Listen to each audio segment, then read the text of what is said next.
I was like, Sean, Sorry, bro, I can't. listen, bro, this is important. I can't talk now. I'm Sean, busy. I Sean, really can't. listen to me, bro. This is important. Nick White is outside. Like, he's outside my house. I Bro, promise I've you. heard this before. I'm not gonna.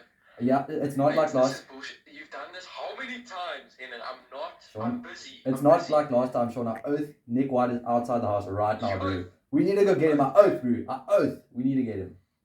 Okay. Yeah. Okay, I'm on my way. Bro, where's the site? Bro, you're not gonna believe me, Sean. Henning! Sean, you're not gonna believe me. He was here. I promise you, he was right outside. Trust me, bro. This is the third No, time. but you know what? This is perfect timing, though, Sean. I know the box spot is here. The fans are watching. Are you being serious? It's time for the box spot, Sean. What is gonna make this, bro? I've got stuff. I've Sean, got stuff. Sean, let's go. It's time for the box spot. Okay, let's go. 32-12. Shauna, the box party starting. This is the box spot. Okay. Well, now that I'm here, we might as well just make something out of it. So, Yeah. Good to have you, Sean. okay. Bro, what happened on the weekend? How did the Springboks turn it around? Okay, so obviously, bro, the selections are a big thing. But first of all, I just want to talk about the tactics as well. I mean, it looked like we had like varied our game a lot more than we usually do. Like usually it's just like, can you stop us? You know what we're gonna do. Yeah. Whereas this time there was a lot more variation in the back line. There was more like off lineouts and stuff. We didn't just maul straight away or get it out straight away. Like we actually like made a lot of different variations there. Yeah, we were a bit unpredictable. Yeah, and that kept them guessing, which then made our actual, when we did decide to maul, made it harder to stop because they were watching other areas. And I just thought that really helped us. Also, the fact that Marks actually hit those lineouts in the beginning there was a massive thing. Like if in the beginning of that match, if Marks hadn't hit those key lineouts, there's a good chance we would have fallen behind again and lost. Yeah, So like he lost 1 or 2 at the end of the game, but Yeah. like really it doesn't make a difference because Yeah. that first 60 minutes he was like flawless there. yeah. So and Phil, who knew Marks could play 70 minutes? Or like no, he played the full 80, didn't he? I think he played the full 80, yeah. No, this whole time Jark has been telling us he expires after 60 minutes. I mean, Kitsoff and Marks kind of made that whole theory look a bit dumb now. Like, Yeah. I mean, they showed that they can start the game well, get us on the front foot, which we've been struggling to do when they aren't playing. Yeah. Make sure we're ahead, and then they keep that level going until for like 60, 70 minutes. So yeah, I thought that was a massive difference for us. If whoever was on the field in those situations, we would have lost several of those lineouts. Our players' heads would have dropped again, and it would have been another year's wait to beat Australia. Yeah. So Yeah. See, like once we you saw out of the game, Australia were in like because they couldn't get any base to build off like any attacking. They didn't have any attacking platform because we were like annihilating them on the set piece. Yeah. And we did that in New Zealand against New Zealand in the first game as well. Yeah. So as long as we keep doing that, like we can we become the hardest team in the world to beat. Yeah. But then obviously the attacking side was a bit like it was a bit of an illusion this last weekend because it looked like our attacking was so good, but there was still that 25-minute period of play where we were like not just not getting any points on the board until Canan Moodie scored that beautiful flipping try. Yeah, that was unreal. Yeah. Yo, what a debut! Yeah. No, it was honestly like there wasn't one South African not on their feet. Bro. Yeah. No. And I mean, you sent that voice note straight afterwards. Bro. I was so fun. Yeah, no, I kind of got exposed a bit there with the voice crack, but it's okay. So you're nearly through puberty. Yeah, almost. You'll be able to grow one of these one Yeah, day. mom says one day. Yeah. But yeah, no. But also, what I want to say with the Moody thing is, that's what makes him world class is his ability in the air and his defending. Because that's honestly what sets him apart is those two things. Like people talked about how he's David, and I was like, yeah, he's rapid. We got to watch him, all that stuff. That he is rapid, yeah. But what really makes him special is his defense and his ability in the air. Like he's unreal in those areas. Yeah, even the Aussie commentators were complimenting him, and that's not something you see often from an Aussie. No. I mean, they were saying like he's built for Test rugby. You know, tall winger, quick, physical, like especially for the Springboks. Like, he fits in our role perfectly. He doesn't make mistakes much. He's perfect for us. And like I was saying, we were having a chat earlier, and about how like just intelligent he is in terms of supporting the guys around him. I mean, the try that Mapimpi scored to get his revenge on Korobeti. None of that would have happened if Canan Moodie didn't realize that Jaden Hendrickson was stuck at the scrum and he couldn't get a pass out. So he had to pop that ball up, or he ran a line to give Jaden Hendrickson like an option, because there was no way Zappa was going to Damien with Nick White like sniffing his hair. So classic. Classic Nick. By the way, Brew, was he really outside? He was. I'm pretty sure that was him, or it might have just been some random guy with a mustache. So he came to South Africa a few days. How did I not realize that? Oh well, anyway, that's on you. That's on you. This needs to stop. I promise I've got a degree. I promise you. I've got a degree to get. It's the last time. This is the last episode, guys. Sorry. I don't know if I'm happy or sad. Like and subscribe, guys. I forgot to say that. We need more subscribers for Sean to stay. Anyways. But yes, bro, how was that revenge Mapimpi try? That was. I mean, I made the reel that we posted of Mapimpi, and then it's a bit manhandling a la tour. And it was honestly one of the most favorite video edits I've ever done. It just felt so good, because that whole game just felt so personal. Like the players clearly were not happy with each other. I think there was a lot of animosity from the Springboks, because they know they're better than Australia. Like they know they are. And last week they knew they should have beaten Australia by 10 to 20 points. And then they ended up losing, and they could have even lost last week convincingly if Kwagga didn't make such an impact. So the players they were just fed up. I mean, player to player, if you look at the 15s, if you look at the individuals, the South Africa's got the better team, almost every single player.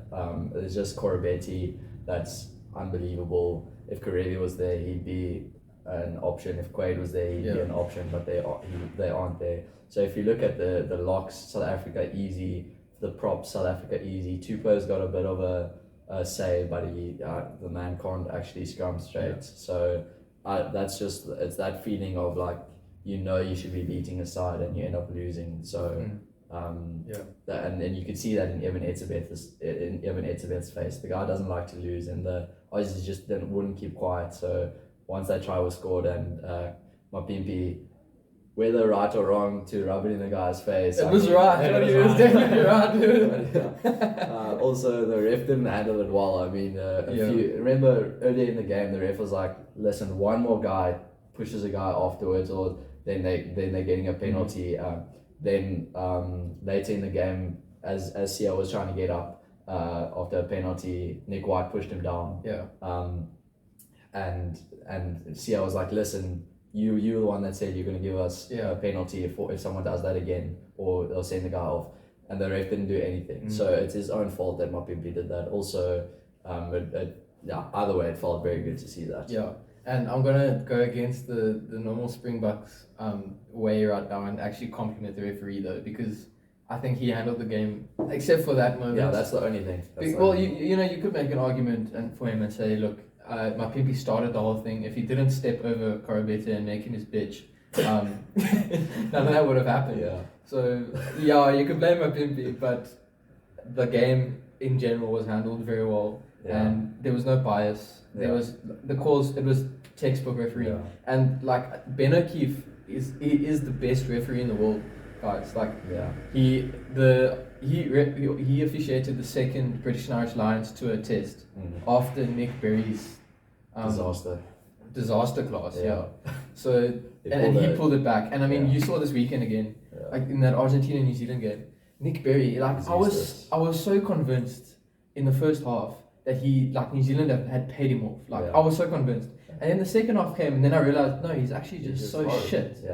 Like he just can't make a right call, to be honest, bro. No, he's one of the worst refs I've ever seen take to the field. Exactly. No, reffing is a hard job. Trust me, guys. Like both of us have now done a reffing course as well. So like you understand when you're standing there, even with just a bunch of nobodies, and then you have to make a call, and it's not even a real game, and you're like, oh flip, like it's a bit nerve-wracking, and you're not sure. But once you get to international level, you got to be sure of yourself. You got to be not biased, and you got to be able to handle the crowd. Yeah, it's not like you started reffing the year before. Yeah, it's like 10 plus years. Yeah, so for that, those are all just issues that he still deals with. So I don't know how he's getting international games, but either way, I think on Saturday we starting to play in a way that doesn't rely as much on the ref anymore. By varying just not always scrumming for the penalty, not always mauling for a penalty. We're actually trying to use backline moves or get it to the backline more often. That doesn't bring the referee into the game as much anymore. Yeah. So basically, and also by using players that are more mobile, like Kitsoff and Marks, over players like Ox and Chair. That's just he's a better scrummager than Kitsoff, in my opinion. He's closer to beast like that. I think so. I do think so. I think he's harder to scrum against. He's just got so much raw power, but the guy's he gets tired so quickly, and I think that's why they were scared to bring him on for the end of the game, because if he ran out of steam, you know what would have happened. So by having more mobile players, maybe not going to get you as many scrum penalties, even though Kitsoff is probably in the top 2 or 3 scrummages in the world, up there. I just think that using a guy that's more mobile is better for our team. It doesn't leave us at such a disadvantage. If our scrums don't work, then so basically when our scrums didn't work against New Zealand, or we didn't get the penalties we wanted, our Oaks heads dropped. And next minute, they were making line breaks against us so easily because our players weren't mobile enough. So yeah, I don't know. Yeah, I mean, you got that extra, running, basically another Lucy, just not as good at the breakdown. Yeah. With Ox. True. Yeah. But I mean, this game really did feel personal, and you saw all the brawls that happened on the field, and every single player wanted to beat their opposite number. Yeah. And I can quite confidently say every single one of our players. I mean, beat one of theirs. I mean, Korobeti was he was one of their worst players. Yeah, he was in our pocket, to be honest. Yeah. And I mean, Canan Moodie, to prepare him up, or to pair those two up against each other, Canan Moodie absolutely dominated just by playing to his strengths with his height and his physicality. And Korobeti, quick. We didn't play to his strengths at all, and that's really smart. But unfortunately, it took us a test to realize what we should do against him. Also, just our players, our energy was higher because our energy wasn't getting sapped through messing up. So when we mess up, our energy was getting sapped. So basically, Korobeti, he ran around the back of our lineout. Guess who's the man that tackled him? Frans Malherbe. Last week he would have been gone. But this week our guys were so up for it. Our energy was there, and he makes that tackle. And they would did they make any line breaks against us? Very few, if they did make any. It was just that last one where Billy knocked the ball. Oh yeah. But that's more of a around the back line run. So that's completely different from our last 2 games where our Oaks started slacking and then. But that's also our point for Franco Mostert. The guy's an 80-minute player. He's and that's exactly what he showed. He's not a guy that should be coming off the bench and making an impact. He's a guy that should be playing the whole game. Yeah, he should be starting, or he shouldn't be included at all. No offense. It's not like we're trying to tune him, but he's a full 80-minute 100% player. But don't bring him on to make an impact because his 100%. Isn't the same as other Oaks. No, exactly. But you're saying with the energy, a lot of that comes from the scrum half, who handles the attacking basically, and it honestly feels like Jaden is taking Faf's spot with his form and how well he's handling the game, but just how he plays the opposition as well. I mean, he single-handedly sent Matt Phillip off with the yellow card and the quick time. And he's not scared to make a play if he thinks it's the time. Yeah, absolutely. And where I think Faf makes up for the defensive side of his game, Jaden Hendrickson makes up for that in his attacking side. And I mean, Jaden Hendrickson knows how to tackle as well, which is nice. And Faf does know how to attack, but he's been off form. And also Hendrickson's kicking is what made Oaks like Canan Moodie. That's what I liked also. Sorry about Canan Moodie was he learned from Ardence's mistake, where Ardence was just going full pace, trying to make it jump every ball, you know what I mean? Yeah. Canan, when he realized he wasn't in a position, he stopped and he made a tackle. And then on that one, he just went full pace, perfectly placed kick by Jaden, and he just went forward and took it out the air at full pace, scored the try. So that's what I like about Canan Moodie. He's literally he's already a guy who looks like he's played 50 caps for the country. Like, that's how well he picks his moments. So. But like, what now for the right wing position, bro? Because we've had 4 different starters in the last 4 tests, and they've all been class actually, except for Kriel, who got knocked out. But that's another guy on Saturday who I'm very underappreciated. Like, he didn't perform like on the attacking front, but defensively he did his job, and like he won't get any acclaim for it because he's a defender, or a defensive center. But he really did. He stood up on Saturday, and I think he'll hold his spot for Argentina. I don't think they'll choose anyone else unless they really want to risk it and put Esterhuizen in at 12 and put Adierendi at 13 or something. They don't do that. Because Delaney's been struggling when he shifts. The thing is also, maybe if he starts there and gets a few practices at 13, he'll be better, but he'll still end up making a defensive lapse somewhere because it's such a difficult position to defend from. Yeah, but the end of the Rugby Championship isn't the time to try that, especially when any team. But it's Argentina. Argentina are bad, right? Is that not? Oh, they're the bottom of the log now. No, mate. They're like the most unpredictable side. True. If it's not raining, then they're brilliant. And if they're not hungover, But how was that Billy Leroux try on Saturday? I mean, the setup for Mapimpi. Yes, that was just perfect. The pass from Delaney, the way he drifted on it, and then that's just what Billy Leroux does, and that's one thing he was disappointing with, whether he decided to kick that one time, got charged down, when he should have passed. But usually he's perfect. He knows when to time his pass perfectly.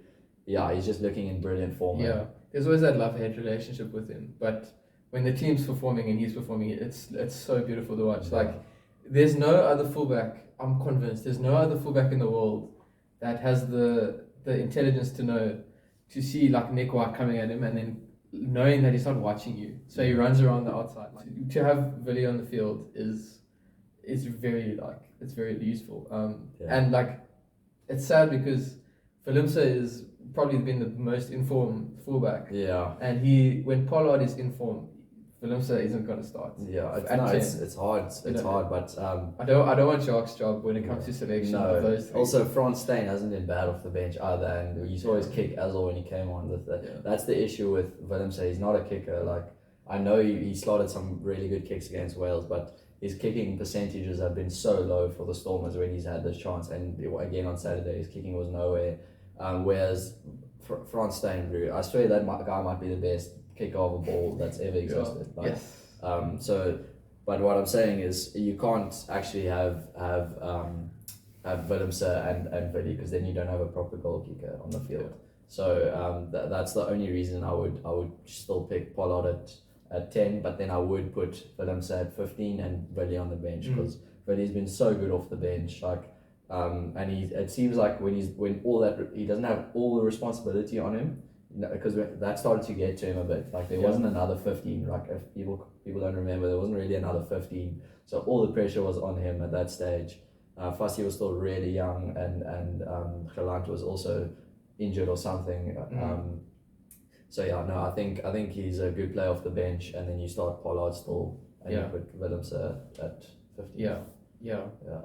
I completely agree with you there. Like, Pollard, what he brings to the game is we need it, and sometimes Willemse can't bring that, like, especially with kicking. But like, that's why I really want to see Willemse like coming off the bench as well sometimes, because he's really good at centre as well. Yeah. So if he could like come on for in the centre role, you know, like towards the end of a game, like it would be like, in my mind, I picture like if we're in the lead towards the end of a game and we just want to play in their half, and we've got Villy, Pollard, and Willemse on the field. You know, Willemse at like 12 or something. Yeah. We will, like, our territory will be like 100% in their half. They won't even touch. They won't even sniff our 22. Yeah.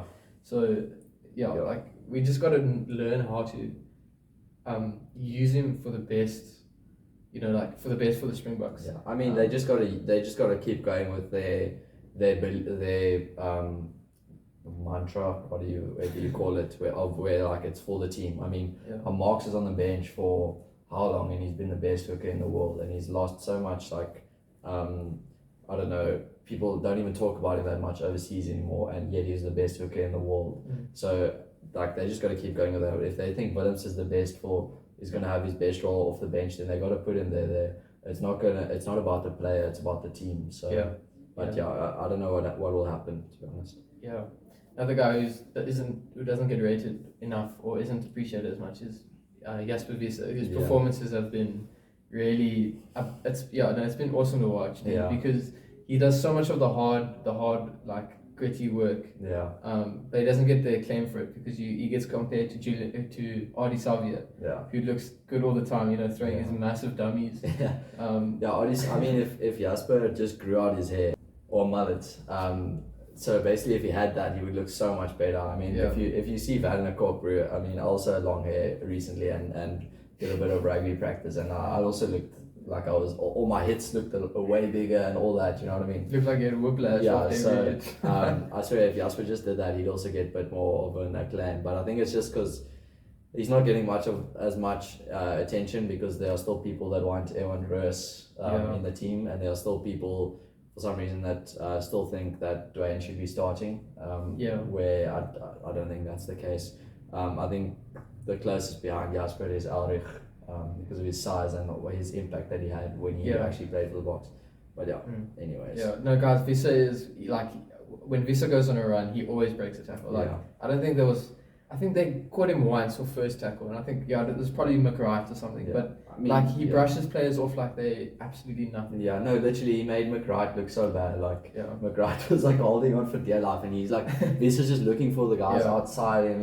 He literally like just hands it off, and then whenever McWright tackled him, it was like holding him on his leg, like it looked like a chihuahua trying to hump him or something. So Morsted's try on Saturday. Okay, focus. Morsted's try on Saturday was actually Universal Soldier. Did you see that? Of course, like commentary. So Morsted's try on Saturday for the third time was actually set up by Wiese. I don't think many people saw this, but Wiese actually saw the space on the outside and looped around. Somehow, I don't know how, but Jaden Hendrickson saw Wiese making the loop and made the pass over the shoulder. And then that created the extra man space. And then flippin' Morsted didn't pass to Canan Moodie for his second try. But okay, it's fine. We scored the try. Either way, but like Wiese really, like he's showing like he's learning a lot, and he's got about 10 caps under his belt now. So and like you can see he's an intelligent player, and like sometimes Oaks would think, oh no, he looks like he's just gonna like ram everything that's in front of him, and sometimes it is like that. Like just think of that yellow card he got against Aaron Smith for that late hit, which was not a late hit. It was late, but like he was committed. He was committed, and he was like at full speed by the time the ref blew the whistle. Anyway, like Jasper is and he plays with a big heart as well. And he's definitely our best number 8 right now. Yeah, and he definitely is. And if you guys think it's Dwayne, then you're mistaken. Because you haven't watched rugby over the last 2 years. Sorry. Anyways. Like and subscribe. Don't forget. Shauna, there was one more player that really impressed us on Saturday. Siya Kolisi. What do you think about his performance? It was really good to see him as a out and out fetcher. Again, you haven't seen him playing that role, and I mean he got like 3 steals within 10 minutes, and off 2 off first phase ball as well. So he made those Aussie Lucies look lost on Saturday. It's made such a difference. But like other than that, just general gameplay, you could see how confident he was in his abilities. Like he just that save of the one ball which was about to go out that he popped up towards the end of the second half, I think. Like that basically set up the other try.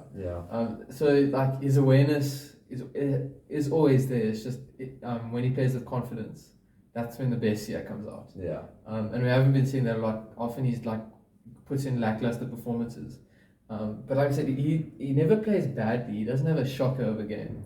But it's that those lackluster games he plays, really it's there's nothing special that he does, or Yeah, that not seems- special, but just yeah. like impactful. Like, Yeah. he needs to be impacted on the game. Yeah, but yes, usually on those big games, he shows up. Like this was a game you can see just his love for South African rugby. Like he doesn't want us to lose at all. Like when we beat New Zealand last year, he was in tears. And now again against Australia, he was like, we're not losing to Australia again. Like this is done now. And he put in that performance as a captain. He ran about 40 meters to go celebrate Canan Moodie's try. I don't know if you saw like in the replay, there was just like one. Like everyone was there celebrating. The celebrations were almost over, and SC's coming in like the one. He was there. We don't want ashy skin, so we don't put on our Dove plus skin. Yeah. Universal advertisement. But yeah, what was I gonna? Oh, also, see, another thing that really was such a big improvement, and it wasn't his game. It was he was speaking to the referee on Saturday. Yeah. Like the whole time, he was in his ear. Like he wasn't allowing things to happen. There was the one situation where the ref, like I said, didn't penalise Nick White for pushing him, and later that resulted in Mapimpi pushing someone, and it started a big fight. But yeah, other than that, he was perfect with the referee. Yeah. No, good games here. Proud of you. Okay, but then let's chat about the Argentina-New Zealand game, which was also a very interesting game because what the hell happened to Argentina after they beat them last week? I must say, I do not know. No, Argentina. Yeah, I don't know. They were just hungover from the previous week. I think. Yeah. Like, let's be honest. It was exactly the same as last time. They just all that fire that they had to beat New Zealand. All that like preparation, the build up. They got their payoff. They got what they wanted. So all that energy was kind of gone. Yeah. So then the next week they came back, and then you can see some of them tried to still bring it, but like it just wasn't there. And obviously it was raining as well. Yeah. And Argentina and the rain don't go together. Like the forwards are usually the problem. Their skill sets just aren't there, including Lavanini, who basically set the tone for the game when he knocked the ball there. Of the first phase of the whole game. And that just set the tone. How many times have we seen that in a game where the first phase, a big hit sets the tone for that team, or a knock on sets the tone for that team? Yeah. So he knocked it and then. Yeah. But yeah, like with us, talking about setting the tone, like we set the tone straight away with that try, and that's what Australia did last week. Yeah, so we came back out of that. Yeah. But yeah, so New Zealand, like, they thrashed them for first time first thrashing that you've seen in New Zealand for like almost a year. Yeah. So and it's like it's interesting because this New Zealand side isn't even close to the best in the world, but they still have that attitude of absolutely mauling experience, absolutely not mauling as in like forwards mauling, but like beating them by 50 plus. And that's good to see. Like that's all New Zealand, but there's not many other teams that will play that badly after they've beaten you. And Argentina showed that. Like they did not even rock up for that game. Michael Chaker wasn't even that upset that they lost. Like he probably went on the bender with them. Yeah, but I don't think New Zealand are far off anymore. I think they were far off. I think this is going to give them another false belief that they are now the best in the world again. Similar to when they beat us when we had the wrong oak starting and injuries in our backline that made it so easy for them to break us. But this was a true improvement was their scrum. Their scrum hasn't been good over the last few years. Now it again is dominant. With Ethan de Groot and Tyrell Lomax. More de Groot, I think, he's world class. I think he can be. And then also their defense. Like their defense is far more aggressive than it was at the beginning of the year, and it's the first time they're doing it now. Even against Ireland in the beginning of the year, they were still like waiting to see what would happen, and Ireland would do their pods behind the back, and someone would break through, and it would completely they would break New Zealand down so easily. And we also saw when we try to play more running rugby, we'd score like 30-something points against New Zealand. So I think that's a key area where they've improved. That rush defense. That they've put back. And I mean, look, New Zealand have always relied on their best players, and you can see that they're like back on top now. I think this is the thing. Like you mentioned false belief with being the best in the world, I think they're gonna get false belief about being not that far from the top again, because I don't think they play that like. Not that they didn't play that well, but they won't be able to do that against any other side. Yeah, that's not that they come up against. Yeah, that wasn't New Zealand playing the same Argentina that they played last week. Like that's the false belief that's there. I think it's mostly the fans. I think the players will understand that was not the same team that they came up against. Hopefully, but because Sam Cane got a standing ovation for leaving in the 60th minute. Or the 7th minute for he had a good game, but. It isn't a performance that will win you the Rugby Championship. No. He is stuffed up in every single game up to now, and now he gets a standing ovation. Come on. No, I think basically if this was the same Argentina from last week, I think New Zealand would have barely beaten them. Yeah. So they would have won. Yeah, they would have won, but they would have barely beaten them. Maybe 5 to 10 points max. Yeah. Whereas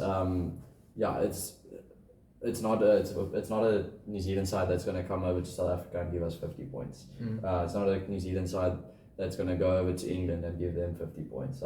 It's not happening. And that's what New Zealand fans now think. But I think it's the same when they beat us. They just got such hope and happiness, and they were like, yeah, we're going to thrash everyone again. And that's not where they're at. I'm sorry. They are very good. They got some world-class players that could make a World 15, which I didn't think they did at the beginning of the year. Like Rico. Yeah. It's between him and for World Player of the Year. Almost for World Player of the Year now. Yeah. And at 13, so they're both the same position. I think has been so unlucky that he got injured again, because once again his name's probably just going to get dropped out. I mean. Yeah, he's out for the rest of the season most likely. Yeah, which is very sad. Yeah. But there's lots of people, lots of players from New Zealand that really have put their hands up the last few weeks, and that Rico being one, De Groot you mentioned. Yeah. Savia has always played well, but he's continuing that form. Yeah. But especially in this last game or the last 2-3, Mo'unga has really put up his hand, and in that combination with Aaron Smith, I think he's taken Barrett's spot now at 10. Yeah, he has. Man, the man's won 5 Super Rugbies. He's been Super Rugby player of the. Well, to be honest, he's only won 3 now because I'm not counting the ones where South Africa aren't involved. But, I mean, you can beat Australia if you want. That's fine, but you're not beating a strong Cheetahs team at whatever stadium. And a cold night in Bloemfontein. But no, he's absolutely world class. I think Mo'unga. And a week ago I said Pollard has been the best player at 10, but because of his last performance where he was terrible, Pollard's and Mo'unga's brilliant performances over the last few weeks, I think especially when they beat Argentina last week. Yeah. He has really stood up. And then Frizzell also, you mentioned that he's putting his hand up again. Jerome Kano-esque. And then alongside with Ritalik, who's made a return on Saturday off the bench. Last week Ritalik made a massive impact off the bench. I don't think he's a world class. Well, he's a world class, but I don't think he makes the Springbok team. I think our locks are still superior to him, but he made a nice impact off the bench on Saturday. Looking at the Argentinian side, there wasn't one player who actually performed to their capabilities. I mean, Bufeli got a kick, that's about the only good thing that came out of that game for them. But you saw Lavanini broke a record. Oh yeah. That I'm sure many players admire. Yeah. Matera. Biggest thing he did was ignore Dan Cole's handshake. Kremer was smashed a few times by Sam Cane. And you don't see that very often. No. I mean, the only players who actually did a bit of something was their centers, who almost matched Ioane. Almost. So Argentina was very disappointing. And they need to be aware that this is Rugby Championship. If they wanna fight for a title. Beating New Zealand for the first time in New Zealand is a massive thing. But I mean, they're only the 5th team to do that this year, so. Honestly. So they're not that special. But honestly, Argentina, they did the opposite of what Ireland did. Ireland, they weren't cheering after they won their first game against New Zealand. The commentators were even like, yeah, no, but they don't seem that excited. Da, da, da. Well, it's because they wanted to win the series. They weren't there to win just one game. And Argentina, you can tell they were probably hyped up in that first game. Come on, you can beat New Zealand for the first time in New Zealand. Da, da, da. And then once they did that, they'd achieved their goal, and their players, all their focus was on that. Now it's hard to say to a team that's been focused on the start for one win, no, now you have to try and do it again. But if you tell a team you're going to win twice, that's what we're here for. That's a completely different story. Yeah. What else from the Argentina? Argentina.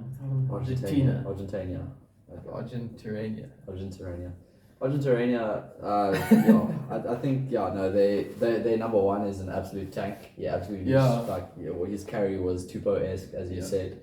But other than that, there was not much to write home about. Yeah. Thanks, Shauna, for coming. I know you're very disappointed that Nick White, I don't know where he's probably crawled under some rock somewhere. Really apologize for that.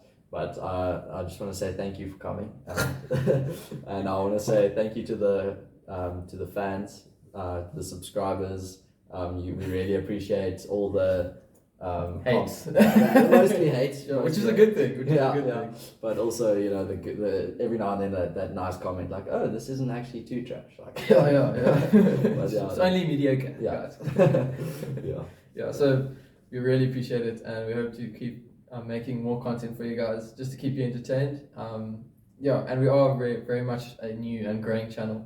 And so like, subscribe, share. That's what YouTubers say, right? I think that's what they say. We're gonna catch like Mr. Beast soon, guys. PewDiePie, we're coming for you. They don't know who these people are. There he is, Nick. Let's go. I told you.